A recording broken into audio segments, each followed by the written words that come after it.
This video marks a very special one for me. I've had this plan for a very long time and wanted to do it around the time that I hit 1,000 subscribers as a proper thank you to you guys. I've ranked many parts of Sonic Adventure 2 in my time doing content. Stages, tracks, glitches, sections in certain stages, I've done all of that. However, this video is to celebrate a subscriber milestone, finally reaching those quadruple digits. So, we are going to take the bull by the most grandiose of horns that we can find, and we are not only going to look at stages, but we're going to look at every mission in Sonic Adventure 2 and rank it from worst to best. This video will include boss fights as well, as I feel that is appropriate for this kind of list. And furthermore, we have a couple other interesting perks about this list, I guess.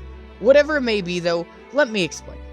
First things first, it is of course going to be handled in a tier list kind of sense. I believe that tiers are important to convey just how much I like something, even if it doesn't place in such a favorable spot. Placement isn't everything, and the tier list will reflect that. 2. This will include a sort of stage battle royale to keep things more exciting. A stage has 5 missions. Once all those missions are listed and there's no more missions for a stage to go off of, it's eliminated. So you want to last as long as you can. For the boss fights, I've done this in a more unique way where I've separated it into 2 groups. So we have the character fights and the unique fights. So your Sonic vs. Shadows and your Eggman vs. Egg Golems kind of thing. If there is any confusion, it will be cleared up as we go along. 3. The same thing will also apply to characters. They too will kind of compete in a battle royale style, so once a character has no more missions to place on the list, they are eliminated.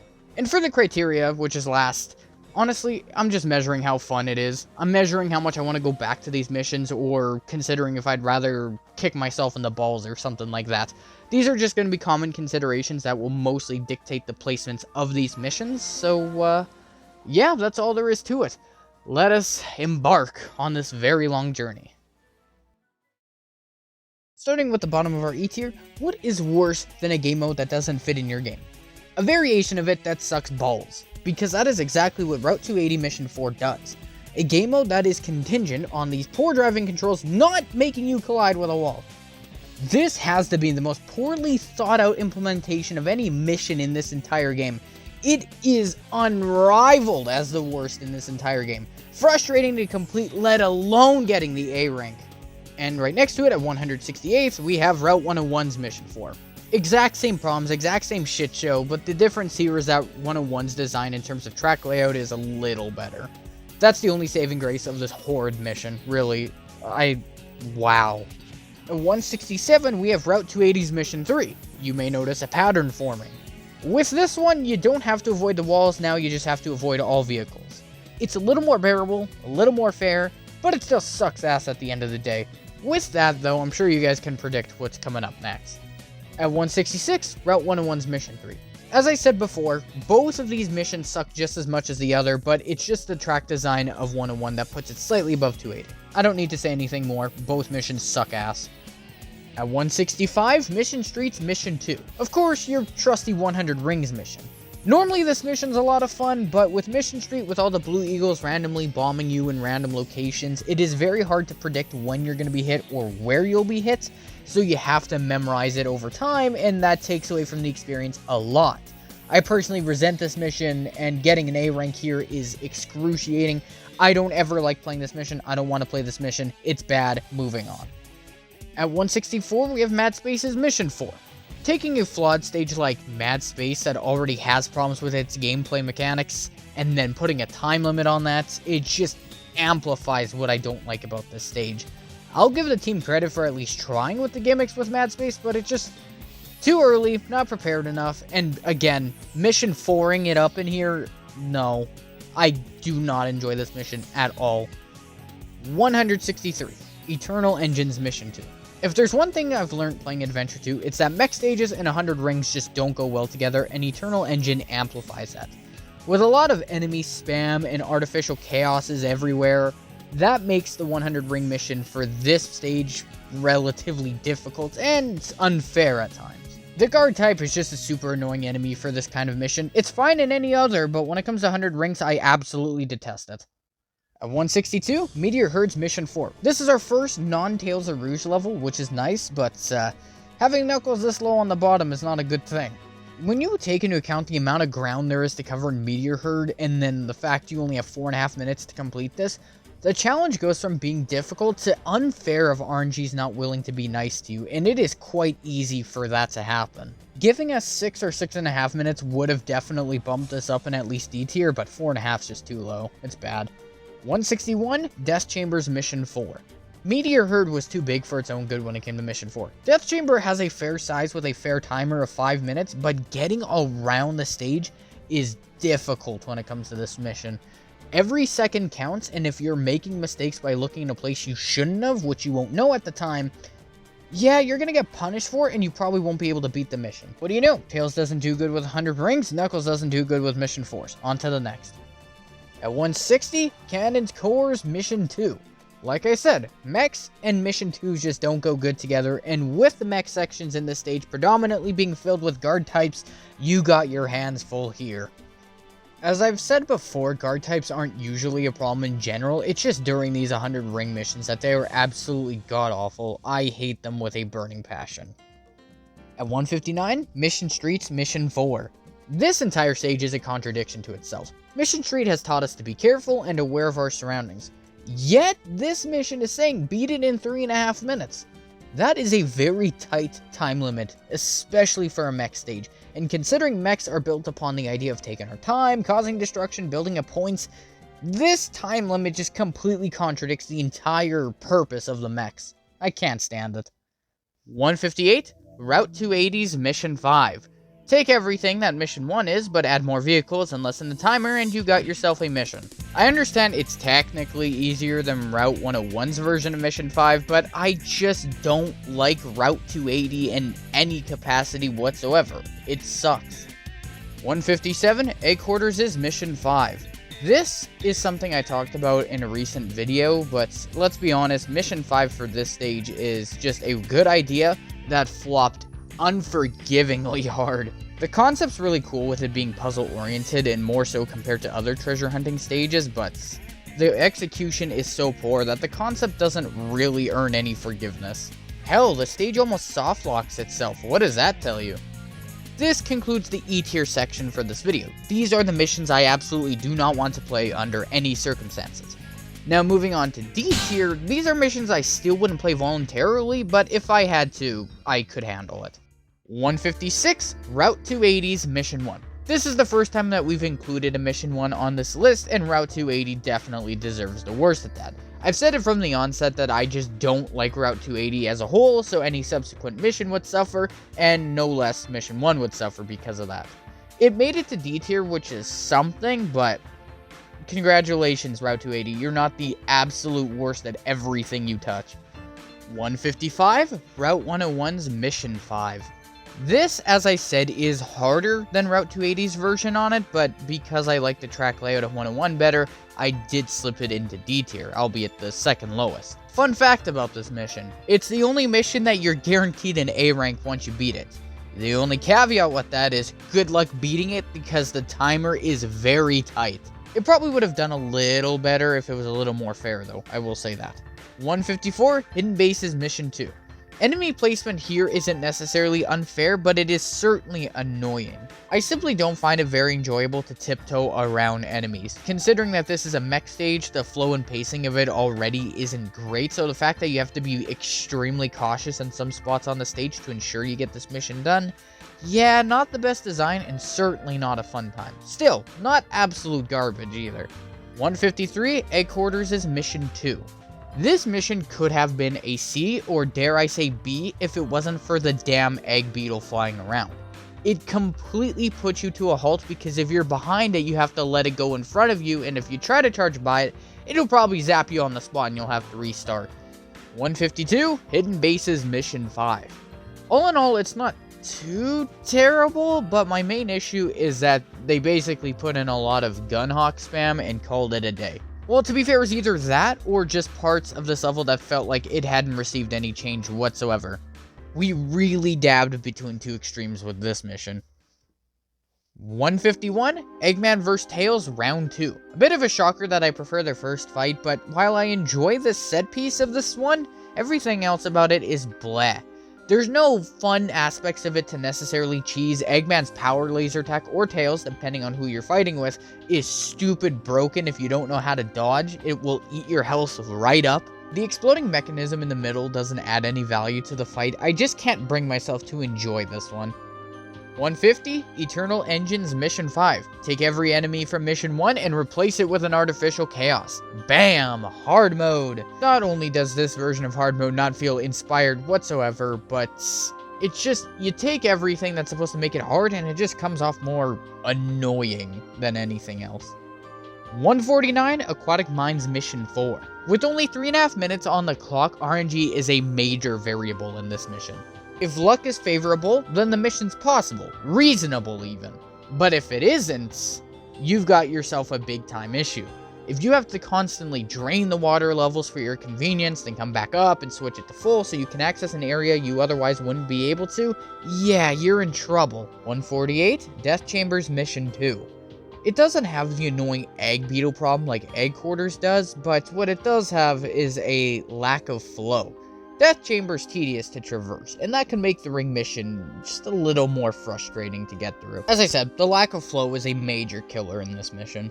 147, Mad Space's Mission 1. I still have a pretty noticeable dislike for the stage, but I don't hate it the way I used to. It's very fundamentally flawed. The gimmicks here just don't work well at all, but the creativity's definitely off the charts with this one, which is worth something. It's simply held back by intense ambition. I respect the team for giving it a try with this one, but yeah.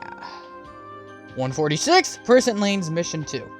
The lack of flow in the mech stages, it just doesn't work. Same thing with Prison Lane. I don't need to say anything else. Let's move along. And right next to it, 145, Prison Lanes Mission 4. You take a stage that doesn't have many legs to stand on, and you give it a pretty harsh timer. Makes it even less enjoyable in my eyes. 144, Security Halls Mission 4. Some people didn't like the 5-minute timer from Mission 1, so what did? They replaced it with a 3.5-minute timer for Mission 4 instead. Riveting gameplay. This is probably the most unoriginal Mission 4 in the game, considering that the 5-minute timer for Mission 1 was already challenging enough that unless you knew what you were doing, you had to keep an eye out on it. It's like releasing a debut album again, but you only have like half the songs. Speaking for unoriginality, 143, Death Chambers Mission 5, where 2 of the 3 keys are located in the exact same room where you found the Lost Chow 2 missions prior. Also, it's worth noting that traversing through the water to get here, unless you clip out of bounds, is a pain in the ass. There's just a lot of things wrong with this mission, and not very many things right with it. 142, Eternal Engines Mission 4. This mission does a pretty good job with its difficulty, but it's just the fact that you're essentially rushing through Eternal Engine, you know, the very stage that you have to be more careful with. The timer here is a lot more fair than, say, a case with Mission Street, but considering this is a stage with a lot of hazards that are based on you not shooting stuff, yeah, we have another sort of contradictory mission here. Kind of, anyway. 141, Cannon's Core's Mission 5. Adding artificial chaoses everywhere and hoping it makes things harder.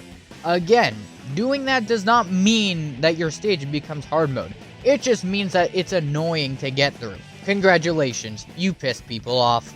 It's nice that some of the obstacles in this stage are transformative and require you to use your brain a little more, but either way, transformative doesn't automatically mean more fun. 140, Mission Street's Mission 5. Add some more enemies in stupid places, add more missiles in stupid places, and you got yourself hard mode here.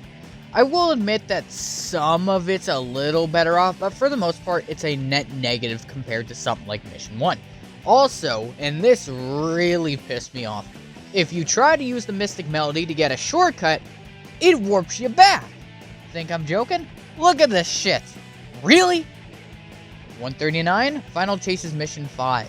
This is Shadow's first mission on this list, and unfortunately, it spams enemies everywhere. It features a lot of artificial chaoses just spring and praying all over the stage, and hard mode's about approaching things with a more intelligent mind. You can't just run into everything, you have to consider different angles, and enemy spam is not the way to encourage people to do that. I'll give Shadow credit for evading the first 30 spots, but this is not the impression he deserves. 138, Lost Colonies Mission 4. I feel that the timer here is a little too strict, especially for the type of layout that Lost Colony has. It's an all-in-all methodical stage, it's not meant to be rushed through, so with the timer kind of going against that, it feels disjointed and unfitting. If the timer had another minute tacked onto the stage, then perhaps it would have felt as if it was more respectful of the layout of Lost Colony, but though it could have been a C tier, as it stands, it is a D tier. 137, Route 101's Mission 1.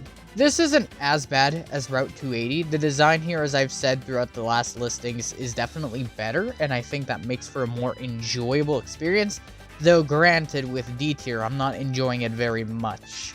That's all I have to say, really. It's the lesser of two evils. You're not going to get as annoyed playing this as you would 280. All in all, 101 is a superior version, though that superiority does not carry it far. 136, Final Chase's Mission 3. This mission basically has you playing the entirety of the level until the very end, where the path finally deviates and you have to climb an extremely large pillar. It's not that eventful as it stands, and the fact that you're basically just doing Mission 1 all over again until the very end, I don't really appreciate this mission all too much. If the Chow's location was a lot more interesting, then I could get by traveling the entire stage to reach it, but it isn't, so that's why it's so low. 135, Final Rush's Mission 5. This is Sonic's first appearance on this list, and it sucks that he has to start out in the D tier, but Mission 5 for Final Rush has its merits and also its big demerits. This mission has very good examples of platforming, but on the other hand, some of the enemy placement is deliberately placed on the rails, so if you run into it, you will likely be knocked off and die.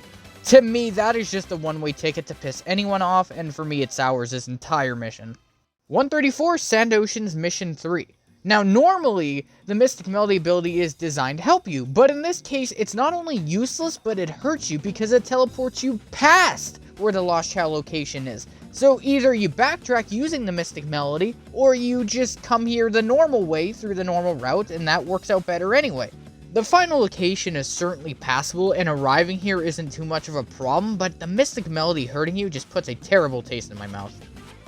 133 is Flying Dog, which is a pretty forgettable boss fight as it stands, but most of the reason why I'm putting it this low is because it's clunky. And not in the Sonic Adventure 2 infamous jank clunky, I'm talking clunky even with that in mind. Rouge doesn't have the most exciting moveset to ever exist, so that means there's no super fun way to cheese his fights. You're left with a sort of boring, barely balancing on a popsicle stick sort of boss. Lacks depth, lacks enjoyment, and ultimately lacks anything of value to me. D tier it is. 132, Weapons Beds Mission 4. I don't exactly hate this mission. This is kind of the point in the list where we start going from dislike to more of a mediocre, neutral stance where I don't feel much of anything towards these missions, and this is the perfect starting point for that. Some of the enemy placement here does hurt this specific stage a little bit, and by proxy Mission 4 to go along with it, but I'm mostly docking Mission 4 points because it doesn't add anything of value, which is very bleh. 131, Prison Lane's Mission 1. I've beaten this stage into the ground as I think this is the pinnacle of numbness, which means that where it is right now on the list is the absolute perfect position. I'm sorry, but when it comes to Prison Lane, I don't feel inherently much when I'm playing the stage. I find it very boring, very unexciting. It's not technically offensive, but it's not doing much right either. You call it Prison Lane? I call it melatonin. It's boring, it lacks life, but it's not technically bad. At 130, Final Chase's Mission 4. This is a decent timer. 5.5 minutes to beat the stage, which is a reasonable amount. I appreciate that much, though I feel like adding the timer doesn't really add much of value. I don't feel adrenaline when I'm playing the stage. I'm not having any more fun with Mission 4 than I am 1, and a mission without substance is arguably worse than an already kind of mediocre mission. So with that, I think 130 is a reasonable spot. 129, Pyramid Caves Mission 4. This is another case where the addition of a timer, while balanced, doesn't really add anything interesting to the mission. I don't feel more adrenaline playing this than I would Mission 1 or 5 or anything of that matter. So, again, not necessarily a bad mission, but it's a mission that fails to accomplish any sense of success, I guess. If I feel as much urgency to beat Mission 4 as I would with Mission 1, why would I just not play Mission 1 instead? 128, Death Chamber's Mission 3.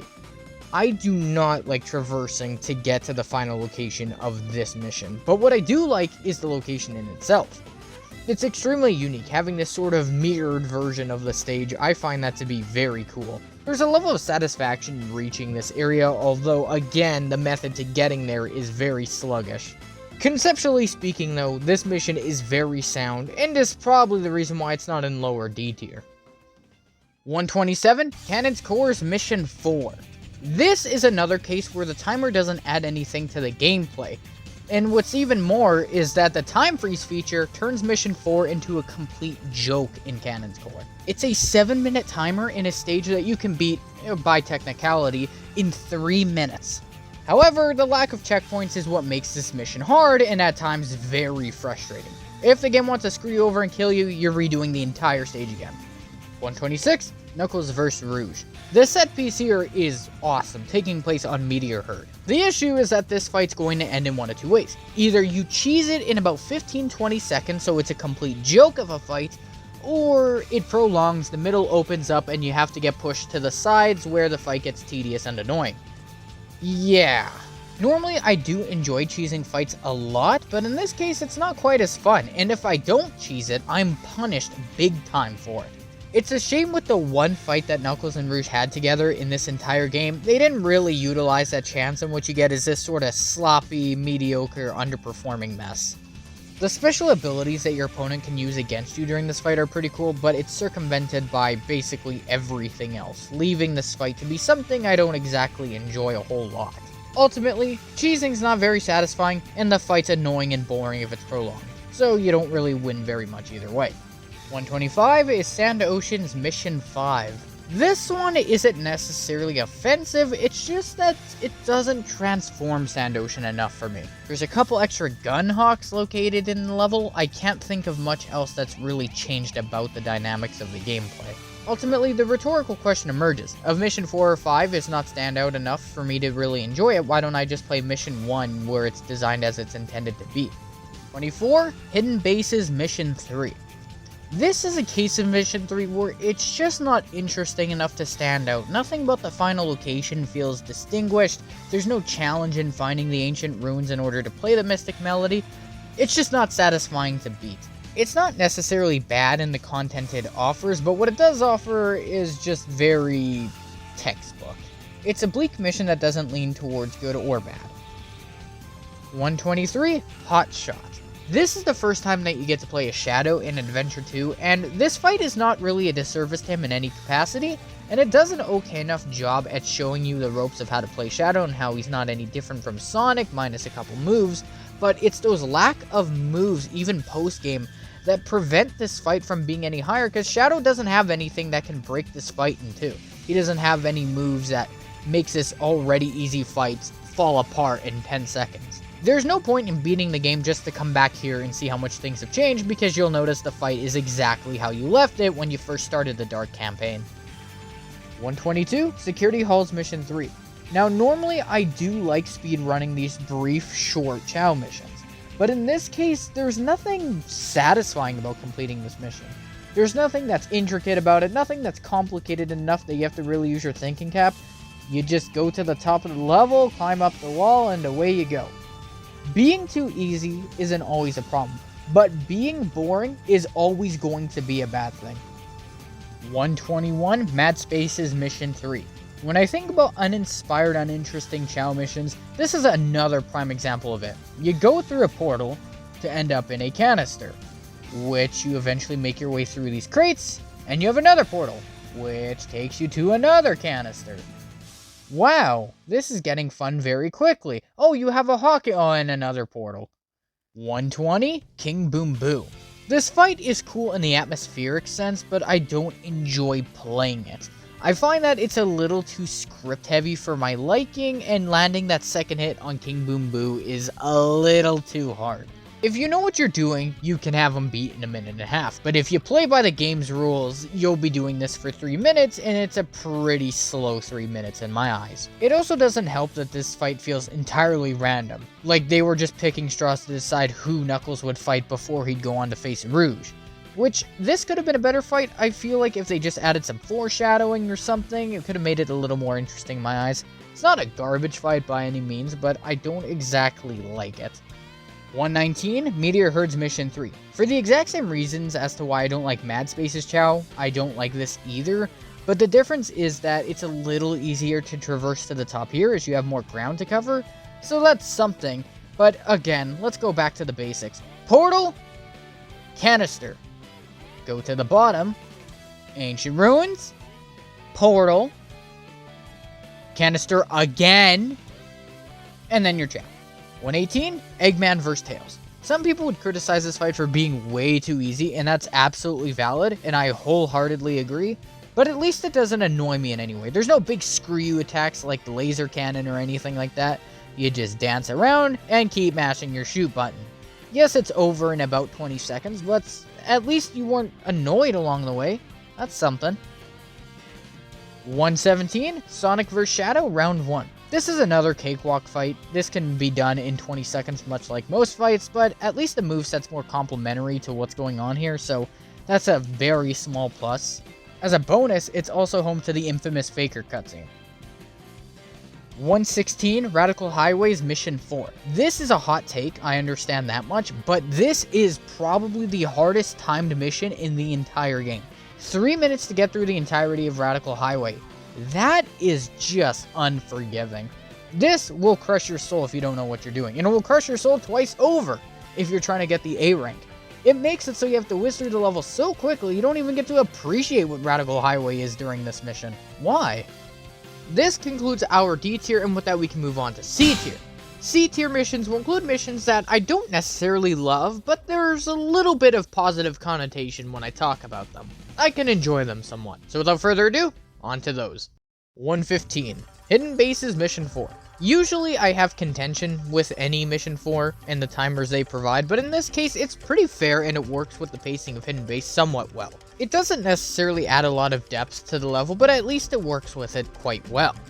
And for the fact that Hidden Base itself is a decent enough stage where you can have a little bit of fun on here, I suppose Mission 4 isn't all that bad. It's a C tier, but at the bottom. 114, Prison Lanes Mission 3. Usually I have a little bit of bashing sessions when it comes to Prison Lane, but in the case of its Lost Chow mission, it's not too bad. The Ancient Ruins is located a little too far out of eyeshot for what I would deem fair, but the actual process of obtaining the Lost Chow is a little bit of fun. You would play the Mystic Melody, which would summon a spring, and then you can just shoot up all the enemies here, and voila, you have access to the Chow. Very simple, and a little fun. 113, Pyramid Caves Mission 5.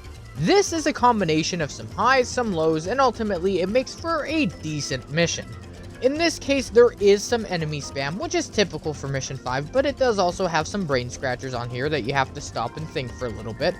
It's fair, it's reasonable, but again, enemy spam, so it's an alright mission. 112, Crazy Gadgets Mission 4. This is a pretty reasonable mission 4. You do have enough time to clear through the stage if you know what you're doing, so it's challenging, but again, reasonable. It's also a benefit that the timed missions go well with the running stages typically, just because they're already formulated around speed, so trying to crack down on that does make sense to me. It's not an amazing mission by any means, but it doesn't do anything wrong. 111, Pumpkin Hills Mission 4. This is a case where the level design actually works pretty well with the timer in all fairness. I don't love the timed missions as it stands, but the fact that Pumpkin Hill is so simply made, I can appreciate it. The flow for Pumpkin Hill is great, as traveling through it is very seamless. And because of that, the timer doesn't serve as a hindrance, but a slight benefit to it. It's definitely not better than Mission 1 per se, but it is still a relatively good addition to its catalog of missions. 110, Egg Quarters' Mission 4. This, in my opinion, is slightly better than Pumpkin Hill for a totally subjective reason, and that's getting through this level is systematic. See, both have incredible flow when you're not too worried about the egg beetle. Some people might argue, though, that because of the way that Egg Quarters is designed, it's a bit formulaic and Mission 4 would suffer a little bit from that, but a seamless Mission 4 is sometimes all that we need, and for that reason, I think it's justified at 110. 109, Bigfoot.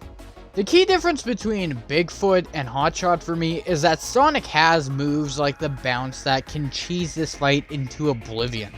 Shadow does not. To be completely frank with you, both boss fights are about the same to me in terms of quality, but I just like using the bounce bracelet to get through this as fast as possible. It's a little more enjoyable to me. I'm not fighting so much on the boss's terms, I'm fighting on my own. I think it makes it slightly more replayable, and that is the sole reason why it's not in D tier with its counterpart. 108, Iron Gates Mission 5. It has enemy spam, but the enemy spam is oddly fitting. So yes, a little heavy on the enemies, but there's some intelligence behind it, which is something I can appreciate.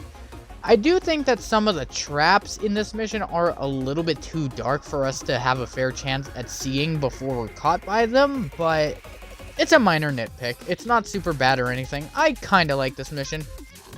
107, Sand Oceans Mission 4. Usually I don't like the timed stages with my mechs all too much, but in this case it works together really well. If you play the stage normally, it's a fair challenge. If you want to get the A rank, it's an even more fair challenge because you have to be efficient, but it's not a brutal difficulty or anything to beat. However, if you choose to go the speedrunning route and exploit everything the stage offers, it's a total cakewalk. So either way you play, it's actually kind of fun. I appreciate this mission. 106, Security Halls Mission 2. This isn't one of the easier Mission 2s, but it's not necessarily hard either. It just requires knowledge. I personally like a Mission 2 that offers a little bit better flow than this, but in this case, it's nice to see that it's not some BS reason that you can't beat this mission. As long as you know where to look, you'll be successful at this mission. It's a fun ride. 105, Aquatic Mines Mission 5. I appreciate the difficulty of this hard mode mission, but one thing that kind of irks me is that in order to complete it efficiently, there's one definitive way you have to figure out, and once you figure it out, you can't really finely optimize it unless you're clipping out of bounds in order to do it. There's a limited satisfaction with how much control you have over this mission once you discover the optimal way to complete it. 104, Weapons Beds Mission 5. This is a case where Mission 5 does a good job at naturally progressing from what Mission 1 was. It doesn't mindlessly enemy spam all over the place, and when there is more enemies present, it plays into the strength of destruction, which is the most satisfying part of the mech stages. This is more about the placement of enemies, and that's kind of what irks me about this mission a little bit, hence why it's in C tier. It's fun, but some of the enemy placements can be a little annoying to deal with. 103, the Egg Golem fight, specifically Eggman's version. I do like the story implications of this fight, how Sonic just had his battle with the Egg Golem, now it's going after Eggman. I thought that was pretty cool. It is a unique and kind of fun fight, but, and not to be gratuitous, to be honest, all you do this fight is shoot Egg Golem's boobies. No, I'm not kidding, you shoot it in the boobs and then it goes down, basically. It's a strange fight visually, but it's a bit standoutish, which is nice. By all means, conceptually speaking, it's an interesting fight, but its execution is weird. Weird, but still a little enjoyable. 102, Cannon's Core's Mission 3. This is one of the most unique Lost Chow missions in the entire game. Having 4 different segments where each character has to play the Mystic Melody, it's really cool. My only issue with this entire thing is that it is very tedious to get through, but on the other hand, you do have an exploit where you can get through it without the use of any ancient ruins, so that's even cooler. All in all, it's a very interesting Mission 3, even if not the best. 101, Mad Space's Mission 5. This is definitely a decent hard mode mission, especially for Mad Space where most of the other parts of the level is not so great, but there's a lot of challenges to this one, and I can appreciate that. There are a couple Emerald Shards that might rub you the wrong way, but if you are willing to look past that, this is a very sound hard mode mission and is definitely one of Mad Space's stronger feats. It's a decent mission, I can't lie. 100, Aquatic Mines Mission 3. This is definitely a Chow mission that requires more intelligence than they usually do, and it's probably all the better for it. I don't love traversing through this mission, but I gotta give a credit where it's due. I would vastly prefer this mission over Death Chamber's iteration of underwater. And what's more is that Aquatic Mines Mission 3 adheres to the stage's gimmick, water. So that's even cooler, I guess. Not a great mission, but definitely a positive one. 99, Aquatic Mines Mission 1. This isn't a bad mission, but it's definitely a subjective taste that works for some people, doesn't work for others. For me personally, it's an okay experience as a whole. I don't mind the water mechanic in Sonic Adventure 2, but it's far from my favorite, much like this level. To me, it's just a very middle-of-the-road level. I do not have any resentment towards it, but I'm not going to have the greatest time here either. Just all around an okay level. 98, White Jungle's Mission 4. Nothing wrong with this mission. The timer works for it, it's fair, it's paced, it's just I would rather play Mission 1. White Jungle has a few branching routes on it, and I'd rather explore those than have to rush through it because the timer's telling me to. In every sense of the word, Mission 4 does exactly as it needs to in order to succeed. It's just what it needs to do I'm not always that interested in when I'd rather do just a normal playthrough. Still a good mission. 97, Prison Lane's Mission 5.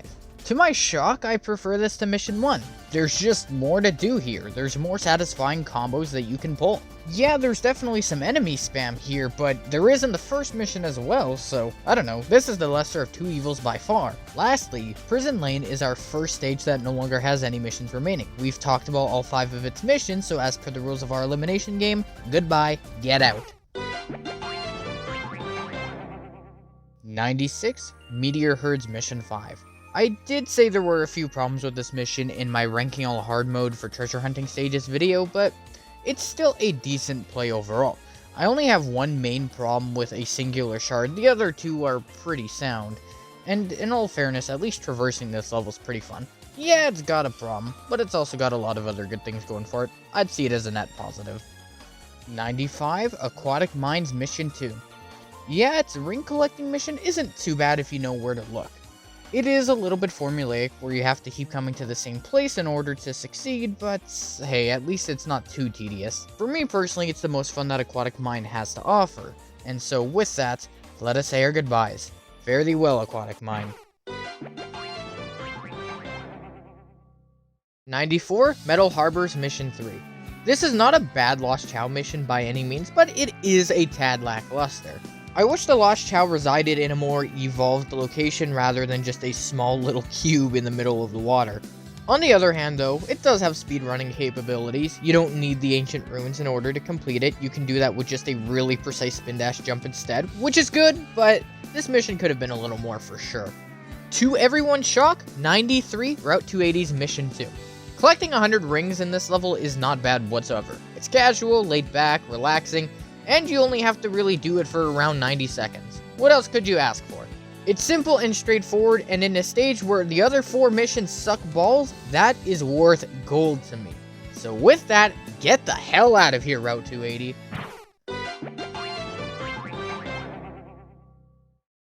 '92, Sand Ocean's Mission 2. This is one of the very few mech stages where it feels incredibly natural to collect 100 rings here.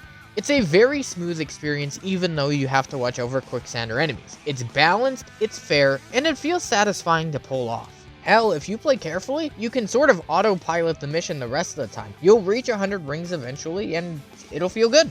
I like this mission. 91, Sand Ocean's Mission 1. While I do really enjoy collecting 100 rings on the stage, the best way to play in my opinion, assuming you have the hover upgrade, is of course going to be its base way, Mission 1. It has a great balance between platforming and gunplay, which is something I can't necessarily say for a lot of other mech stages. So while it's not my favorite mech stage, it's still a good one. And with that, Sand Ocean is now eliminated. 90, Lost Colonies Mission 1. A lot of mech hard modes like to enemy spam, but this one is a lot less offensive. Instead, it rather adds difficulty to the enemies that are already there, so it's less about enemy spam and replacing them with more surreal threats, which is good design. That's what I want to see. There are some puzzle aspects of Mission 5 that have been amped up since Mission 1, which is nice to see that natural progression. All in all, this is a good hard mode mission. 89, Cannon's Core's Mission 1. Ultimately, its base mission is the best way to play. Now yes, some enemy types and placements are annoying to deal with even in Mission 1. The concept of it's really cool though, and the features such as Time Freeze is a great addition. Ultimately, it does have some low lows, but it has some pretty noticeable highs too. On that note, Cannon's Core is out of missions and now will be eliminated. 88, Weapons Beds Mission 3. In basically every way ever, this has the exact same issues as Metal Harbor. The actual process of getting to the Lost Chow is not an issue. But the final location in question is very bleak and doesn't have a lot of character to it. The only difference between this variant and Middle Harbors is that this one has walls around it, but otherwise it's just the same old cube as it was back in Sonic's level. 87, Lost Colonies Mission 3. This is one of the Lost Chow missions that is a little bit harder, but it remains completely fair the entire way throughout. It's not the most polished experience either, as you can fall right between the platforms of the ancient ruins, which is a little annoying to deal with, but otherwise, it's not a bad mission whatsoever. The invisible beetle might frustrate some players. Personally, I don't mind it. I don't know, just a good mission all around. 86, Hidden Bases Mission 1. Also, it's very odd that majority of my clips for Hidden Bases missions take place around the same spot every time. But anyway, this stage all in all is pretty decent. There is a good emphasis on platforming. Some of the enemies are annoying here, but I actually like the stage somewhat. Unfortunately though, this is our last Hidden Base entry on this list, so goodbye. 85, Pumpkin Hills Mission 3.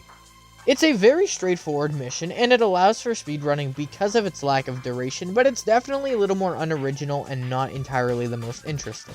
Yes, you can cheese it by just using the rocket on Church Mountain instead of relying on the ancient ruins on Pumpkin Mountain to get to the Chow instead, but there's just not a lot of depth to this mission. Its speedrunning is the only reason why I made it to C tier. 84, Green Hill. This is the reward you get for collecting 180 emblems. Is it worth it? I would challenge you on that. While it's very nostalgic for those who were there during the classic days, in all honesty, the stage itself is very lukewarm. It's super short. It can be done in less than 30 seconds if you're very quick, but it's still cool, which is enough to elevate it into C tier.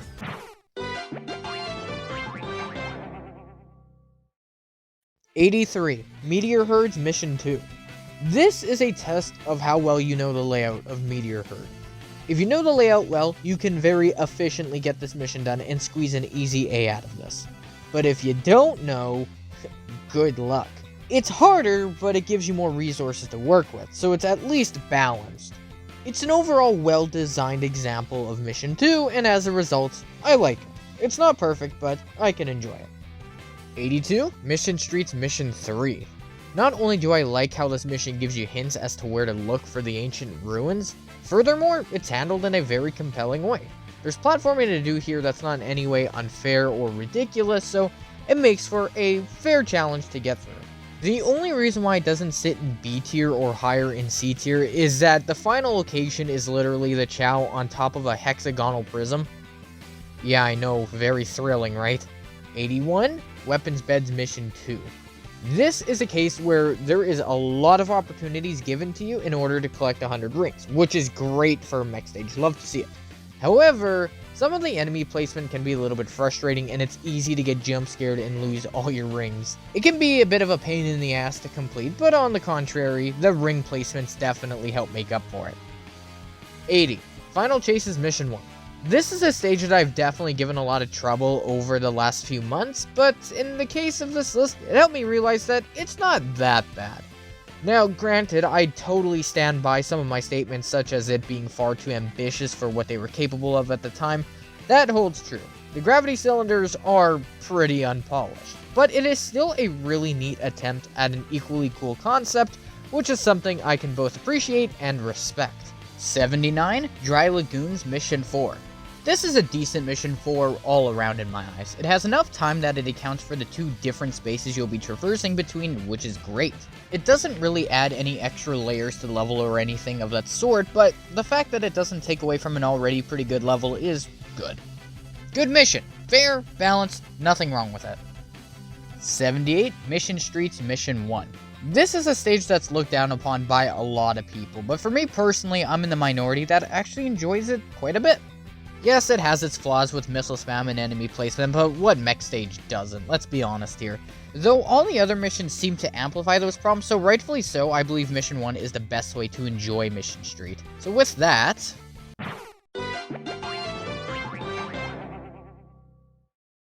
77, Skyrails Mission 5. This is a hard mode that's not necessarily bad, but doesn't get harder in the sense that feels right. See, Skyrail's approach to hard mode is usually by adding spikes on the rail so you have to switch lanes, which isn't a great function as it stands. Granted, you can use the stage to your advantage and skip most of that, which is a testament to Skyrail's good design, though this does serve as a hard mode with more inconveniences than actual difficulty. 76. Meteor Herds Mission 1. I'm going to take this opportunity to make a statement. Despite how frustrating it can be at times, Meteor Herd is a good treasure hunting stage and I'll die on that hill. Meteor Herd was risky and ambitious, and despite that, it managed to reach a pretty high ceiling of potential. Sure, it's not perfect, but I want to give it the respect its name deserves, and I think Mission 1's the most appropriate way to do that, so while it's eliminated, I like it. 75. Iron Gates Mission 3. I do like the challenges of traversing to this part of the level. The only issues I have that drawback from this entire mission is that the space that we end up in is ripped right out of Security Hall, or maybe Security Hall's space is ripped out of Iron Gate. Doesn't matter, there's clearly some borrowing going on which does take away from the uniqueness of this mission, but it's still good nonetheless. Not a favorite, but certainly not bad. 74. Lost Colonies Mission 1. It's a good stage, don't get me wrong, but it just doesn't click with me all that much. Maybe it's just a little bit too cramped, maybe it's too dark and desolate, and so maybe the atmosphere's off for me. I'm not sure what it is necessarily, but the stage has never been able to escape the confines of C tier for me. Granted, this isn't the last time we'll be seeing Lost Colony on this list, but still worth mentioning that the base mission is just good. 73. Final Hazard. This is going to cause a lot of controversy, and I can hear the keyboards clacking already. How on God's green earth would I prefer to do 72 other things than fight the final boss of Sonic Adventure 2? I'm just going to be honest with you.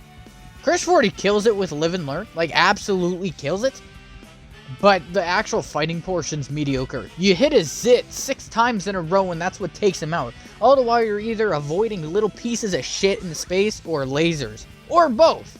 I can already see the comments coming. Never cook again. Never let bro cook again. He cooked and the audience died from salmonella.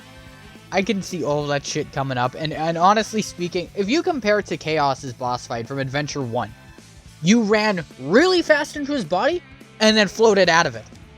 That's all you had to do. I respect what the Final Hazard represents more than what it actually is.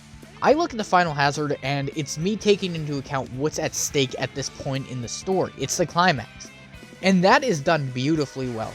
But when I think about just mashing A and B to ascend and descend to dodge lasers, that's not that good of a boss fight. In the most simple way possible, I'm here for the vibes, not the action.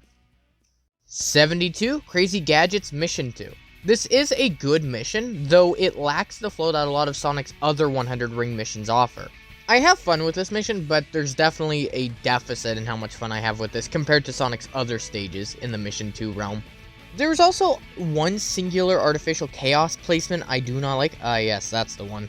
It's a good mission too, but it does have a couple flaws. It can be a little inconvenient to complete, and furthermore, some of the enemies are annoying to deal with.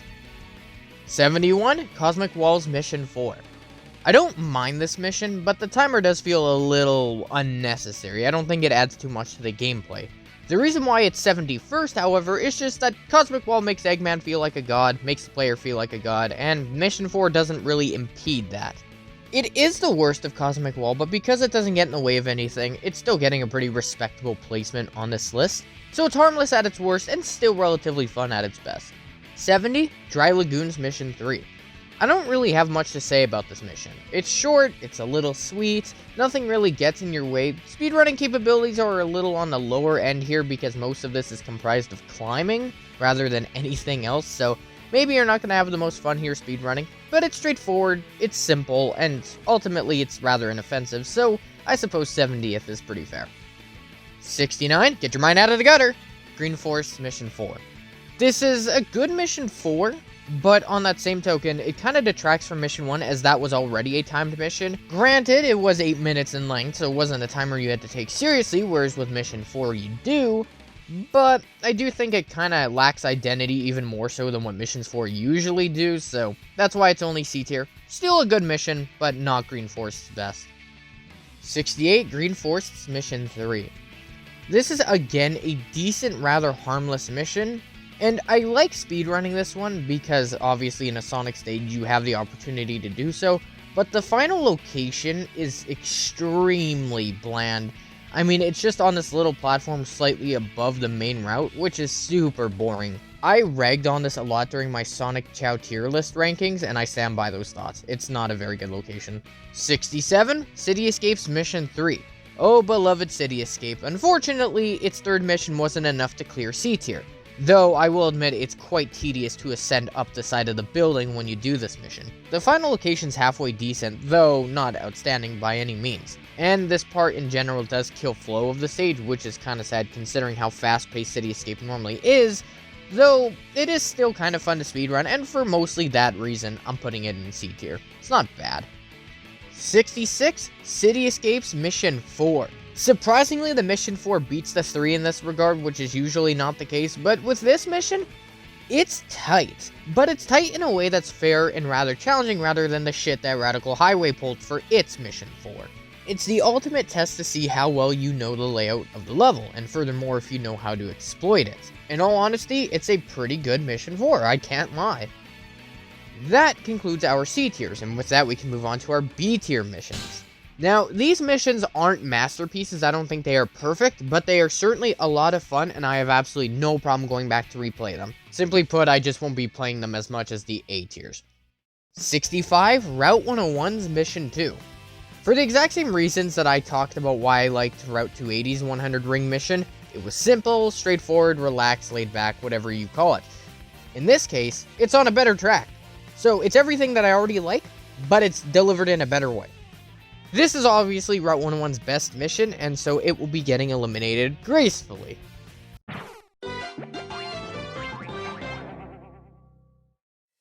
64, Lost Colonies Mission 2. This is another example of one of the mech stages having a really natural feeling 100 Ring mission. There's many opportunities for the player to collect all the rings they need for this mission, and you can do it relatively quickly in just about under a minute and a half. This is the best of Lost Colony in my eyes, and so with that, Lost Colony shall now be eliminated.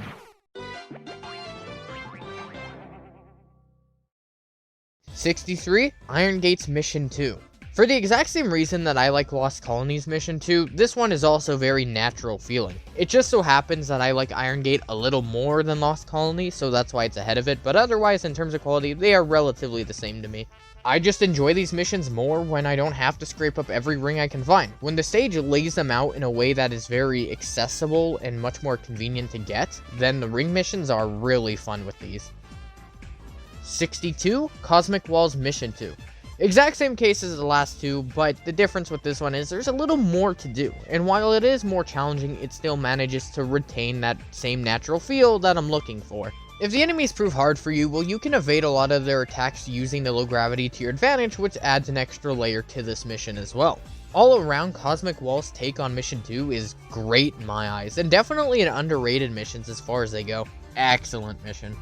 61, Egg Quarters' Mission 3.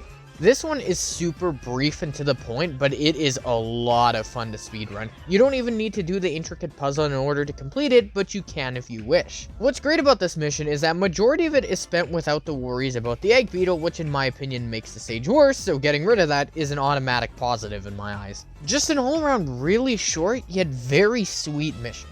I love this mission. It's a lot of fun to play. Perfect for the B tier. 60, Wild Canyons Mission 4. Typically, I would say that treasure hunting stages and timed missions don't go well together at all. But in the case of Wild Canyon, a 2-minute clock actually works wonders for it. Yes, it sounds like it's on the shorter side, but that's because of the relative size of Wild Canyon. It's a tiny stage. So much so you can get this done in even a minute if you're good. It does manage to put a little pressure on the player, but it remains very casual in doing so. A lot of players of any skill level can enjoy this mission, and that's what I love about it so much. 59, Dry Lagoons Mission 2. This is another really casual mission that's perfect for the stage that it's in. Sure, it doesn't have the most replayability, but speedrunning this is a lot of fun, and anybody who hasn't, I would recommend you give it a whirl. I love any treasure hunting mission that somehow can appeal to every single skill level there is. Advanced players can speedrun to their heart's content, and the beginner players can have a fair shot at getting an A rank. That's a balanced and fun type of mission. 58, Eternal Engines Mission 3. I know there's going to be some controversy with this one, but the platforming sections of this mission work pretty well with Tails' mech. Sure, platforming isn't something that Tails always excels at, but in this case it's handled quite well. I know breaking the dynamite pack will destroy every airlock and that can piss a lot of people off, but once you know it's there, you can move past it. It's seamless and straightforward, which means it's one of the least offensive missions in Eternal Engine, so it's got that going for it, even for the haters. 57, Egg Golem, specifically Sonic's version. This fight is great in my eyes. Not only does it have a few exploits that you can use that will allow you to beat the boss fight way earlier than it would normally be, but furthermore, even if you do fight the Egg Golem normally, it's still a pretty good fight. You dodge attacks, you climb on its back, and it is a little bit repetitive, but still, it's fun. It's not a hard fight whatsoever, and that might turn away some, but personally, just for the sheer depth of this fight, I enjoy it a lot. One of the more unique and fun fights of Sonic Adventure 2. 56, Cosmic Walls Mission 3. Yeah, no, I enjoy this Mission 3 quite a bit actually. It has its speedrunning capabilities largely due to the low gravity of this level, which makes it a little more replayable and more exciting than most other Mission 3s for the mech stages. It only takes around a minute and a half to complete, which is great for pace, and all around, I think Cosmic Walls Mission 3 is just a very fun mission to play. 55, Iron Gates Mission 4. This is another case where the timer is more laid back than what it typically is, and for a mech stage, that's wonderful. This is a great introductory mech-timed mission.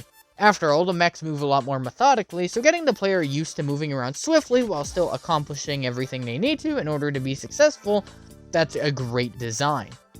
Sure, it falls on the easier side, but it's fun to go back to sometimes, even if you just need that little bit of extra adrenaline. 54, Death Chambers Mission 1. Now, I cannot explain to you why I'm paused on this screen for so long, but what I can explain to you is that at the end of the day, I do like Death Chamber. It's definitely a more unique treasure hunting stage. The hourglasses are fun to utilize, getting around while tedious can still be fun, and it's a bit more of a challenging treasure hunting stage, which is good. As for Mission 1, it is easily the best it offers, so with that, 53, Final Chases Mission 2. This is another relatively seamless one, and despite my issues with Final Chase, the flow here is actually a lot of fun. This version of Mission 2 is awarded to you more based on your knowledge rather than just smooth experience, but as a final stage for Shadow, that makes perfect sense to me. The enemies aren't too bad, and ultimately, Mission 2 is exactly how I like to play Final Chase, so with that, farewell.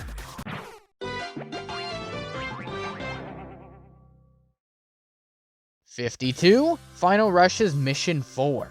This is a great timed mission in my opinion, and that's because it fully utilizes all of Final Rush's routes. It's not inherently a super hard mission, but it can be if you lack experience in Final Rush. However, if you've experimented enough times with it, this mission is a cinch, but you have to earn that. And to me, that's what makes this specific mission so endearing. This version of Mission 4 is absolutely phenomenal. I love it. 51, City Escapes Mission 5. This is the perfect example of taking what we know from Mission 1 and changing it just enough that while it still adheres to what the stage is about, it adds some much needed difficulty. Some ramps are moved around. Instead of having one enemy in a certain spot, maybe there will be 2 or 3, and maybe they're upgraded or what have you. But the point is, you're taking something that's very familiar, you're respecting what it once was, and you're just making it harder. That's great. 50, Wild Canyons Mission 3. This one is a lot of fun to speedrun, much like Dry Lagoon. Though it's a matter of preference, I'm a little more of a Wild Canyon guy myself. And simply for that, that's why this mission's higher up. Everyone knows I'm a Wild Canyon fanboy who loves to speedrun this stage, and this mission does not change that, so praise that be Wild Canyon. 49, Dry Lagoon's Mission 5. I love a good treasure hunting stage on hard mode that is very simple to understand what you need to do, but executing a maneuver or two can be difficult.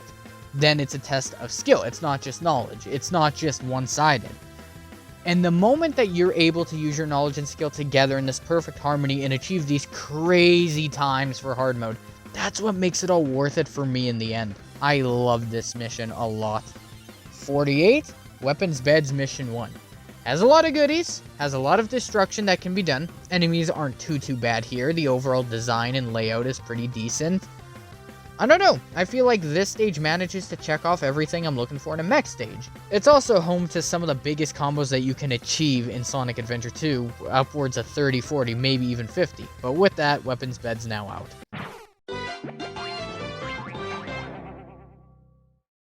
'47, Crazy Gadgets Mission 3.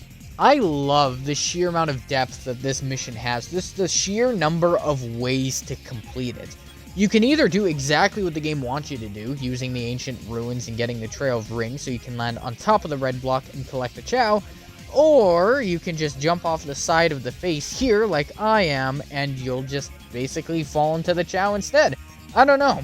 It's broken, and I absolutely love it. 46, Metal Harbor's Mission 4. I can't help but love this version of Mission 4. It is tight. But that's the thing, it's perfect for Metal Harbor, because Metal Harbor is a very short stage. It makes sense to me. If there's one stage that wants you to go, go, go, and has trained you with that mentality more than anything else, it's Metal Harbor. This missile section gives people PTSD. So when the entire level is themed around a timer, it's all one big evolution to me. 45, A-Quarters' Mission 1. I know some people aren't super big into the stage, but honestly, I can't help but enjoy myself thoroughly when I'm here. Yes, the egg beetle is annoying to deal with and whatnot, but you can afford to run right past that thing, say screw it, take damage, and get your ring. Sometimes you need a very casual mission, and Headquarters fulfills that role very well. So even though it's the last time we'll be seeing it on this list, it definitely performed pretty well here.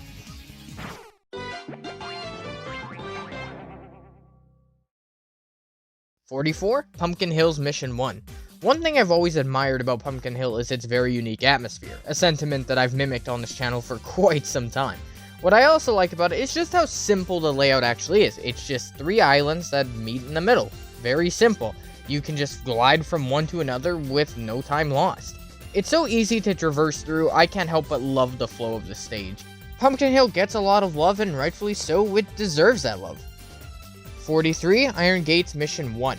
I'll say it right now that Iron Gate has some of the most consistent quality across all 5 missions with no noticeable deficits at any point. Though, I would say Mission 1 is the best of the 5. In some parts, maybe it's a little tight, but otherwise it's a very sound stage. Fun to improve on, fun to traverse through, and ultimately just makes for a great stage. Though, Iron Gate is eliminated.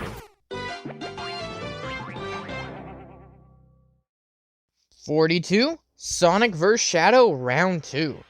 This fight is pretty easy to cheese if you know how to use your bounce bracelet, especially as Sonic, but honestly, I don't care for that whatsoever. There's an infinite lives exploit that you can do on here just by prolonging the fight. This fight technically has a time limit, which is a cool addition, and the set piece is borderline awesome. The platforms behind you don't stop crumbling. If you're taking your sweet time, your opponent will start using abilities against you that they didn't have during the first fight. I mean, this fight is really awesome. The character battles will be eliminated after this entry, but it's great to see that at least one of them came so far. Sonic vs. Shadow Round 2. It's a great fight. I love this fight.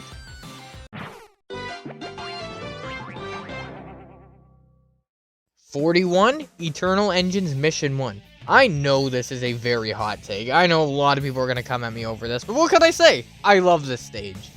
I can see why a lot of people don't like the stage, and I understand, but I'm able to look past all those, and I have a blast every time I play this. Eternal Engine, though, is now officially out, and so is Tails. Tails is out of stages, so commence the shaming.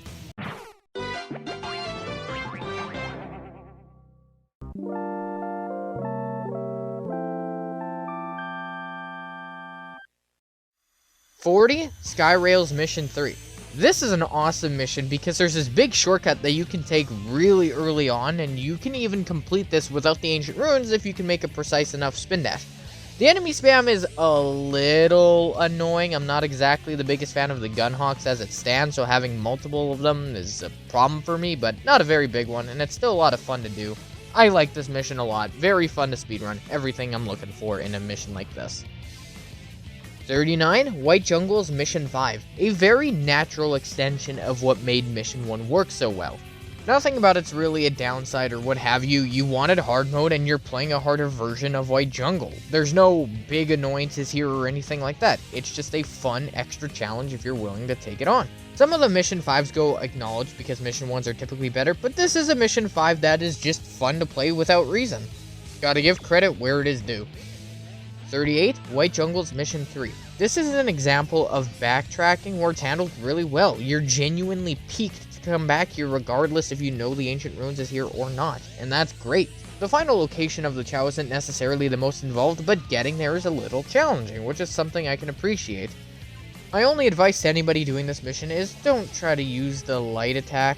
That's not a good idea at this part. I tried it and I paid dearly for it. Still, very fun mission. 37, Crazy Gadgets Mission 1. I know this is a hot pick for some, and then there's another minority out there who's actually very happy with this, but everyone knows that I like Crazy Gadget. I think it's a pretty good stage. It does have its problems, yes, but most of the time you can exploit those, get past them, or turn them into something way cooler than they were ever meant to be. It's definitely the lack of polish in Sonic Adventure 2 that added so much character to the stage. This stage is all the better for being underdeveloped, honestly. 36, Mad Space's Mission 2. The shortest Mission 2 in the entire game. You can beat this under 20 seconds as long as you have the treasure scope and you know how to fly. It's very replayable because it's so brief and you can speedrun this non-stop. That makes it all the more accessible and enjoyable to me. No frustrations, no BS, just pure, fast-paced fun. And while this is Mad Space's last entry, good on it for making it so far. 35, Green Forest's Mission 5. This takes what worked for Mission 1 and makes it more difficult accordingly without annoying me in the process. All I can ask for, really. My criteria for Mission 5 is simple. Take what worked in Mission 1, bring it back in Mission 5, make it a little harder, keep it fun, there you go. Don't add all this annoying nonsense, just keep it fun and you got yourself a good Mission 5. Green Forest does exactly that. I'm very content with this mission. This hard mode is indeed a good mode. 34, Dry Lagoon's Mission 1. A pretty good opening stage for Rouge as a whole. I like Dry Lagoon quite a bit. It's compact, it's small, and yes, it's split into two different sections that you have to transfer over, which can be a slight hit against its quality, but it's still a lot of fun at the end of the day, and it's a great looking stage as well. It might be eliminated, but it can't be understated how much I appreciate the stage and what it does. 33, White Jungle's Mission 2. It requires a little bit of knowledge not to take damage, but beyond that, it's super smooth, feels very natural to the player. You're just gonna have a very relaxed and good time here. Because of how short it is, it's a very replayable mission. You can speedrun this again and again if you please, and honestly, you have a good time every step of the way. I can appreciate the low but still noteworthy amount of hazards in this stage, forcing me to be careful and mindful of what I am doing. Great stage, great mission. 32, Pyramid Caves Mission 3. This is one of my favorite Lost Chow missions in the game because it has one of the most quintessential features for SA2 Sonic. It's a little challenging, and if you don't want that challenge, break it in half over your knee. If you don't want to hit the hourglass and time yourself to swing across the bars, okay, don't worry about it. Just swing across the bars anyway and then super bounce. It's certainly not something you'd want to replay again and again and again, but when you do, it's just the perfect balance of a Lost Chow mission. Excellent. 31, Green Forest's Mission 2. This is another one of those Mission 2s that feels so natural to the level. The mission offers some depth as well, because it's not as simple as just going in and running in a straight line and accidentally collecting 100 rings. No, if you wish to be successful, you need a little bit of knowledge. You need to know where a couple slightly obscure capsules are, and you need to make bank off those. That's what makes it more fun in my eyes. You have to earn that smooth flow. I love that kind of system. 30, Bio Lizard. This boss fight is super cool. It's incredibly unique. It has story implications that blow my mind to this day. I absolutely love this fight, and it's by far Sonic Adventure 2's best boss fight. It even adds some much needed challenge too, where all the other fights you can very easily cheat. This one requires you to be patient. My only critique is that it feels a little too scripted and slightly too slow going to make it into A tier, but still, 30th is a great placement. Character boss fights didn't make it this far, but the unique boss fights did. So kudos to Bio Lizard, you did great. 29, Security Hall's Mission 5. I can see a little bit of annoyances that can happen with some in this mission, but personally, I love to speedrun this mission. Completing the mission is a straightforward process on paper, but executing some of it can prove to be a little difficult if you're rather inexperienced. The only reason why this isn't an A tier is because of the last Chaos Emerald. I think it's a little tedious to grab, but beyond that, it is still an excellent mission. 28, Pumpkin Hills Mission 5. Basically, same case as Security Hall. Super fun to speedrun. I love coming back here for a casual, good old time. It's not too hard to understand conceptually, but executing it requires some extra skill. Those are the best kind of treasure hunting hard modes, because anybody can find where an emerald is, but grabbing it's a different story, and that forces us to improve and rethink strategies. That's awesome for replayability. All in all, Pumpkin Hills hard mode is a very fun time. I love it. 27, Radical Highways Mission 2. This is a really fun mission too, in my eyes. It requires a little bit of precision when you're running at breakneck speeds. You can either run right through trail rings or just past it if you don't know how to control shadow, which can make it a little rewarding for more experienced players, and for those who aren't very experienced, it's still a relatively natural feeling mission too, so everybody wins with this one. I got nothing more to say. This is a fun mission. I like it, you probably do too. 26, City Escapes Mission 2. This is more of an intermediate difficulty because the board is such a big part in how well you do on this mission. I don't absolutely love the board, which is why I put it in B tier, not A tier, but this is still an incredible mission for every other reason. It's fun, you can establish a really good flow while playing it. It's just a very exciting, rewarding, and satisfying mission to complete. It's great. 25, White Jungles Mission 1. This is a stage I never give enough credit, so it's about damn time I start doing so. Firstly, the atmosphere here is incredible. I love how much it stands out compared to something like Green Forest, and furthermore, the shortcuts here and just playing through the stage in general is a lot of fun. While White Jungle may be eliminated, it cannot be stated how great this stage is as a whole in every department that matters. 24, Pyramid Caves Mission 1. I understand some of people's reservations about the stage, but ultimately, I can't help but love this thing. Its most common minor annoyances are the only thing that prevents it from getting into A tier, but come on. It's still a whole lot of fun if you're willing to overlook some of those flaws. I love coming back here for time attacks, score attacks, and everything else under the stars. Pyramid Cave is an amazing stage, and I know one when I see one. No doubts about that. Ladies and gentlemen, this is the beginning of the tier where I can't keep my hands off these missions. This is, of course, our fabled A tier. Let's get into it. 23, Final Rushes Mission 3. I love this Chow mission. It's one of my favorites because of how it works. You have a final challenge before the Chow's location, which is the rail platforming, taking everything you've learned from Final Rush and applying it in that moment. Furthermore, you can beat it without the Ancient Runes, which is hard, but with a little bit of exploitation, you're on your way. It's an incredibly fun and exhilarating stage as it stands, so having a Lost Chow mission that's already complementary to that is amazing. 22, Crazy Gadgets Mission 5. I'm astounded by the fact that I actually prefer the hard mode to the regular mode, but I found that all of its challenges were more involved than the first mission. There was a bigger emphasis on platforming here, and there was more enemies to take out, so not only do my points go higher, but I have a little bit more enjoyment with this mission than Mission 1. Mission 1 is great, but Mission 5 is just better. However great this mission is, though, this is Crazy Gadget's last leg to stand on, and it will be eliminated. 21, Wild Canyons Mission 2.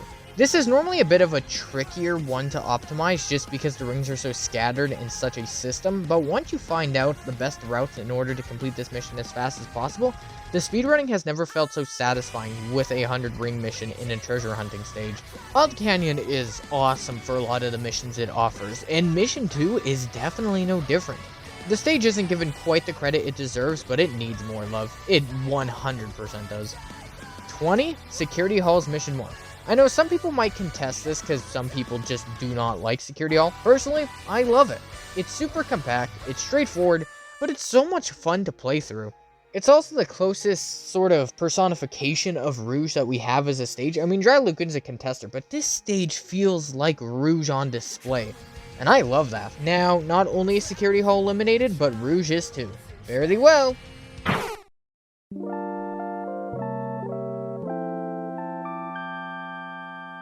19, Skyrails Mission 4. This is my favorite Mission 4 in the entire game.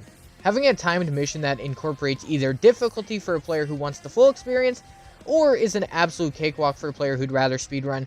I like both sides. Skyrail's layout perfectly accommodates players who want to get that A rank safe and sound, or players who just want to speedrun and have themselves a blast. Either way, both variants are awesome. I love Skyrail. More on that later. Spoiler alert. 18. Radical Highways Mission 3. This, in my eyes, is a great Chow mission. I like this Chow mission a lot because it takes advantage of one of the best segments in any level in Sonic Adventure 2 and gives it a greater purpose. Maybe the little platform above the bridge isn't the most exciting location, but between traversing here, taking shortcuts to get to the Chow, or just skipping the ancient ruins altogether, you got yourself a great mission. I love Mission 3 of Radical Highway. I think it's wonderful. 17. Pyramid Caves Mission 2. If there's anything that Pyramid Cave excels at, it's offering a 100 ring mission that is incredibly satisfying to complete. There are tons of rings lying around, especially towards the start of the level, and it is so much fun just to swoop in, speed run through the level, get those rings, beat the mission, get the easiest A ever given to anyone ever, and maybe go again if you wish. Though that marks the end of Pyramid Cave on this list. 16. Pumpkin Hills Mission 2. It takes perfect advantage of the level's basic design and runs with it as far as it can, and the distance and how it runs is done beautifully well. There are so many unique ways to complete this mission, and I'm still trying to find the best route I can to this day. It's a great mission to play casually and an even better one to perfect. Mission 2 is an excellent mission for Pumpkin Hill and certainly my favorite for it. So with that, Pumpkin Hill is now out. 15. Radical Highways Mission 5. It gave me the opportunity to score more points, which was more satisfying to complete, and furthermore, it's just a fun time. I know I've talked about this 1,000 times throughout this video, so what's a 1,000 first, but it's that natural progression that I'm always looking for.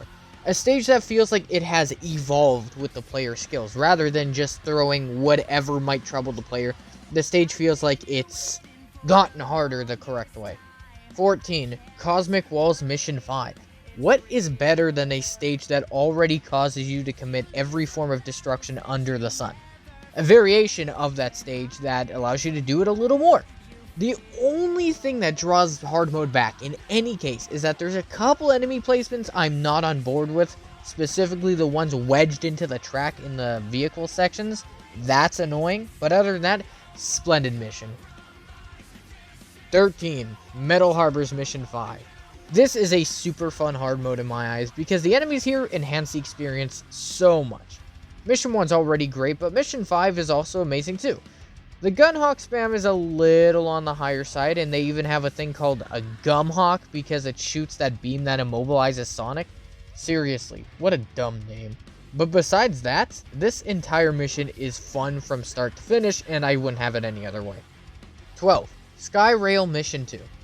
This is a really fun stage to collect 100 rings on because it comes naturally, but not without its difficulties. If you're good, it will be second nature, but if you're not, you will struggle. So there's definitely a learning process at play here which enhances the depth of this mission. The Gunhawks are definitely bothersome in this, I will admit, but you kind of get used to them, and besides, everything that's amazing about this mission easily overrides what's bad. 11. Final Rushes Mission 2. A Mission 2 that requires a lot of knowledge, a lot of skill, and a lot of patience if you're going for speedrunning.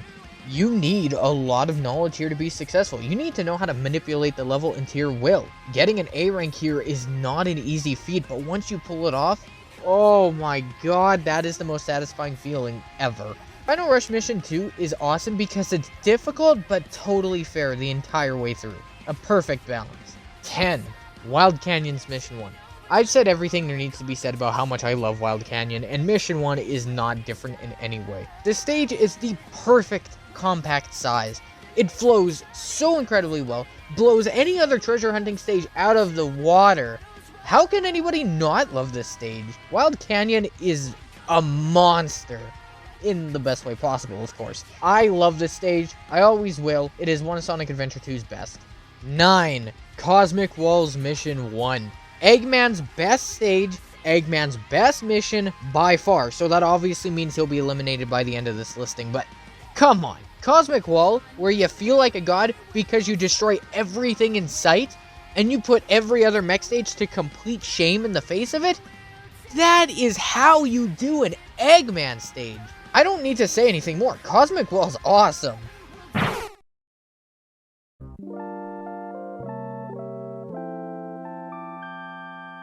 8. Radical Highways Mission 1. I don't really need to justify this. Between spectacle, layout, and overall design, Radical Highway is one of the best for sure.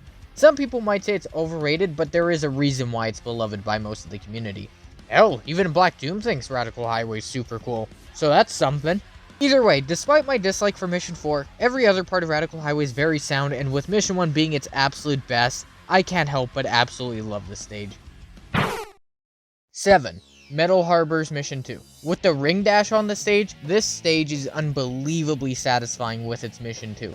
100 rings has never felt so natural to Sonic ever before, and I'm all here for it. Yes, there's probably some complaints about that stupid ring atop that pulley tower that some people would probably say shouldn't be there. I agree with you, but you know what? It's part of the Metal Harbor charm. I'm accepting of it. The ring is there to stay. So am I. 6. Skyrail's Mission 1. Now, this is a big shocker because nobody would think I'd ever put Skyrail this high up on this list, but honestly, I've come to absolutely love this level. I love speedrunning it, I love doing challenges on it, it's my go-to shadow level when I want to warm up or have an exhilarating time, you name it. This short level theorem that Sonic Adventure 2 did with Metal Harbor and Skyrail is ingenious to say the least.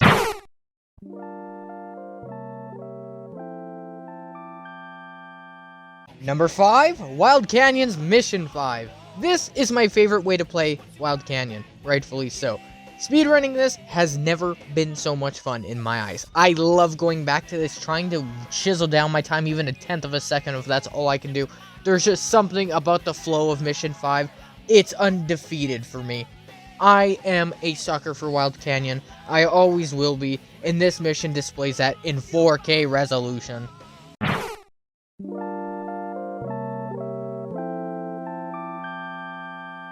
4. Green Forest's Mission 1. An amazing stage. Awesome. This stage is so exhilarating and high octane, it is a blast to play through from start to finish 100 times over. The timer may seem impractical as you will be done the stage long before it hits anywhere near 0, but it contributes so much to just the fast-paced atmosphere of this level, I can't help but love every minute of it. Green Forest is an underappreciated gem. 3. City Escape Mission 1. I know it's a bit of a generic list to put this towards the top, but it's just that good of a level, and it's especially fun for score attacks. It's one of Sonic's most iconic stages in his entire history, and that speaks volumes about how good City Escape really is. No disrespect to Emerald Coast or Seaside Hill, but come on, this is just better. City Escape is equipped with the bronze medal. Excellent stage. 2. Metal Harbor's Mission 1. I don't need to gush over this, because everybody knows exactly where I stand with Metal Harbor. It is such a fun stage. It is short, but it is the sweetest it gets. It's constantly fun, it's constantly thrilling, has incredible flow. The momentum and life of the stage is never gonna stop. It's full of everything you'd ever want in a Sonic level, and it makes it one of my favorites ever. Number 1, Final Rush's Mission 1. This might shock some people because I usually would gush over Metal Harbor, but I don't know what it is about this rail grinding stage. It is hitting all the right spots for me, and oh my god, I can't stop playing it. No game of Final Rush is ever the same because there's just so many combinations of routes you can take. I know, slightly exaggerated, get off me. Final Rush is a beast, and I love it so much, and that's why it's my favorite. And now that, everyone, concludes this entire list. Oh, the length of this when I'm done editing is going to be massive. It's going to be my biggest video of all time. But this is how we celebrate 1,000 subscribers right here. Dissecting the very game that we've all come here to enjoy and appreciate. This is how we do that. It has been an honor for me to see that my content has appealed to enough of you that we were able to make it to quadruple digits. And it's made me even more honored that this is how we get to celebrate it. But make no mistake, I'm not done making Sonic Adventure 2 content. There's so many different angles that you can look at with this game. I have kind of a small essay video idea in the back of my head that I might put out next within a week or so. But I want to thank you guys for all the support I've gotten within the last close to a year now. I think I've been making Adventure 2 content for close to 9 months, and it's been an honor. It's been an honor, everyone. Have a good day. Take care for now. I'll see you in the next one, and goodbye.